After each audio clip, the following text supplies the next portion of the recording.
When I work with senior executive teams, I sometimes play a game with them.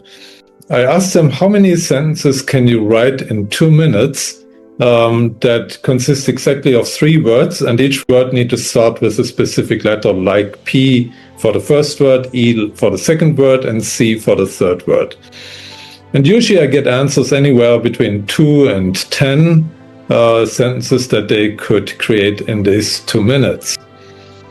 And when I ask them afterwards, after they do it, how many did you actually do? And it's very rare that anyone did more than they said they will do. Some did what they said they will do, and quite a few did not.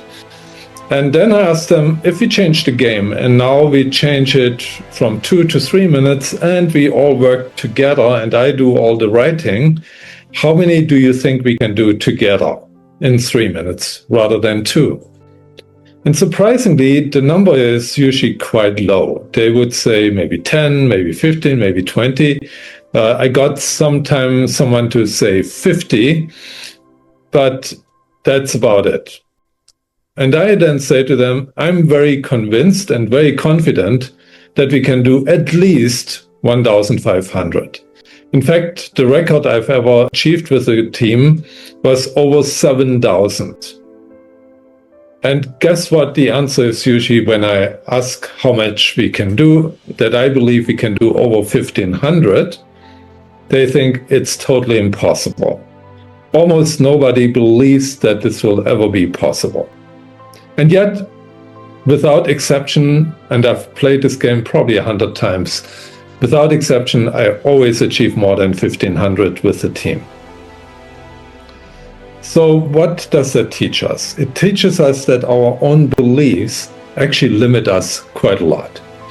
And why is this belief particularly limited in this case is because I just asked them to do it by themselves. And they struggled to get 2, 3, 5 sentences going. In fact, the highest I guess I've ever seen was 15 that someone achieved in 2 minutes. So they really struggle with just a few. And when I then say we can do over 1,500, they think I totally lost my mind. And yet I prove them wrong every single time. So what is this all about? It's about our own beliefs. Just because we don't know how something could be done doesn't mean it cannot be done. It just means we probably haven't figured it out yet. Also, as long as you believe that 5 is the most I can do, you rarely ever do more than 5. Yeah, it's very rare. I see that sometimes, but it's maybe 1 out of 100. So we often limit ourselves through our own beliefs.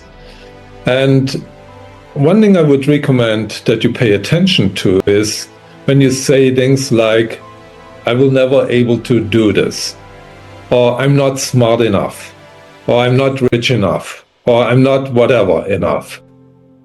These are the kind of beliefs that particularly self-critical people have a lot, and they actually limit you in achieving what you possibly could achieve. So stop limit yourself with your own beliefs. You can say, well, I haven't figured it out yet. I don't know yet how to achieve that, but that doesn't mean it cannot be achieved.